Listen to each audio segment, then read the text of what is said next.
Constantly work करने वाली philosophy believe रखता हूँ। रेगुलरली वर्क करना, ग्राइंड करना। लेकिन किसी भी मैं बर्नआउट जैसी चीज़ों को मानता नहीं हूँ। I believe in working regularly, लेकिन किसी भी चीज़ को रेगुलरली करने के लिए हमें एक रिसोर्स की ज़रूरत होती है, जिसे एनर्जी कहते हैं। तो अब ये एनर्जी को हमको ड्रेन होने से बचाना है, गलत चीज़ों की तरफ जाने से बचाना है और सही कामों में लगाना है। तो ये 4 तरीक़ों से हो सकता है। सबसे पहला आपको मेरी डायरी में दिख रहा होगा, गेमिंग या वॉचिंग मूवीज़। अब जैसे देखो आजकल ना दुनिया क्या ऐसा लग रहा है जैसे उल्टी चल रही है, तो जैसे अभी कोई कह रहा है कि मैं थक गया हूँ, थोड़ी देर गेम खेल लेता हूँ या मूवी देख लेता हूँ। तो मेरे को एक बात बताओ सीधे-सीधे, अगर आप वैसे ही थके हुए हो, आपका ब्रेन वैसे ही थका है और उसमें भी आप गेम खेल रहे हो या मूवी देख रहे हो या सीरीज़ देख रहे हो, तो उसमें आपका ब्रेन रिलैक्स रहेगा।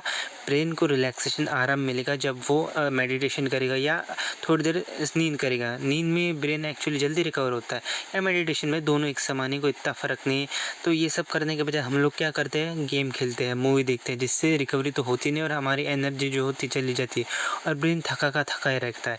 तो अगर आपको अच्छा रिकवर करना है तो आपको सोना चाहिए या मेडिटेशन करना चाहिए। मैं तो प्रेफ़र करूँगा कि आप मेडिटेशन करो अगर दोपहर का टाइम है तो।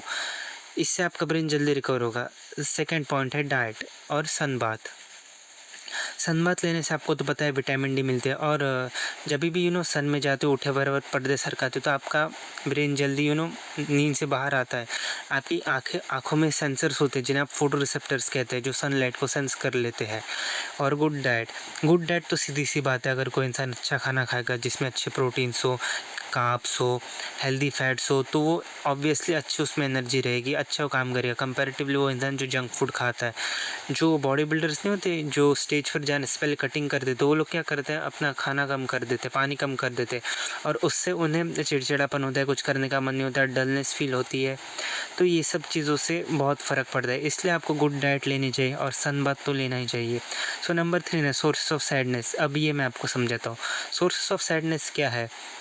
देखो, ऐसी चीज़ें, सपोज़ आप मान लो आपका पैसे मार्केट में लगा दिए, डूब गए, फ़ोन चोरी हो गया, तो इन चीज़ों से मूव ऑन करने के बजाय आप उन्हें पकड़ के बैठे हो, सैड गाने सुन रहे हो, ये सब और चीज़ें आपको अपनी लाइफ से हटा देनी चाहिए। And yes, one more thing, nostalgia. जितनी भी नॉस्टैल्जिया वाली बातें होती हैं, पुरानी बातें, वो आपको सैड ही फ़ील कराती है। एकदम बेस्ट इस टाइम का एकदम करंट एग्ज़ाम्पल दूँ तो स्ट्रेंजर थिंग्स। अभी उसके 10 साल पूरे हुए 15 जुलाई को। पूरा मेरा तो पूरा इंस्टाग्राम फ़ीड उसी से भरी हुई थी, स्ट्रेंजर थिंग्स की रील्स से।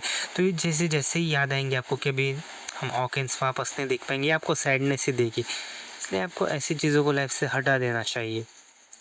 And number 4, constant action. अभी अगर आप कोई चीज़ करने का सोच रहे हो, जैसे कि आपके पैरों पे पैरों के पास कोई सामान रखा है जो आपको सही जगह रखना है और उसे रखने के बजाय आप डिले करते हो, तो ये ऐसी चीज़ें आपको नहीं करनी चाहिए। वो कहते हैं ना, the way you do one thing is the same way you do 100 things. तो जैसे आपको ऐसी चीज़ दिख रही है जो अभी की अभी सही हो सकती है, जैसे कि चादर ठीक करना, बेडशीट ठीक करना, पर्दे सही करना, तो ऐसी चीज़ें उसी वक़्त कर दो, डिले मत करो। और ये चीज़ें अपनी हर जगह अप्लाई करो, जैसे होमवर्क करना या स्कूल का कोई प्रोजेक्ट करना या कोई इंपॉर्टेंट काम हो, तो उसे डिले करने के बजाय उसी वक़्त करो। जैसे-जैसे आप ये 4 चीज़ें करते रहोगे, आपको फ़र्क दिखेगा और आपकी एनर्जी काफ़ी अच्छे से बची रहेगी और आप उस एनर्जी को पॉज़िटिव काम में लगा सकते हो। और हाँ, सोर्सेस ऑफ सैडनेस, तो ये मैं बात कर रहा था कि नॉस्टैल्जिया या ऐसी कोई रील आती है जो आपको दुःख देती है, जैसे इसका एक्सीडेंट हो गया, तो फिर इसका ये पार्ट इंजर्ड हो गया, हाथ इंजर्ड हो गया। ऐसी चीज़ों को अपनी लाइफ़ से जितना हो सके कम कंज़्यूम करने की कोशिश करो और हटा दो।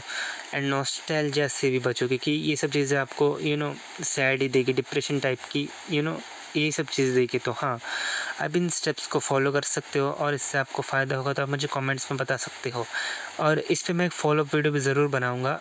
तब तक के लिए थैंक्स फॉर वॉचिंग। एंड हाँ, अगर आपको कोई डाउट है तो आप कमेंट में मुझे बता सकते हो।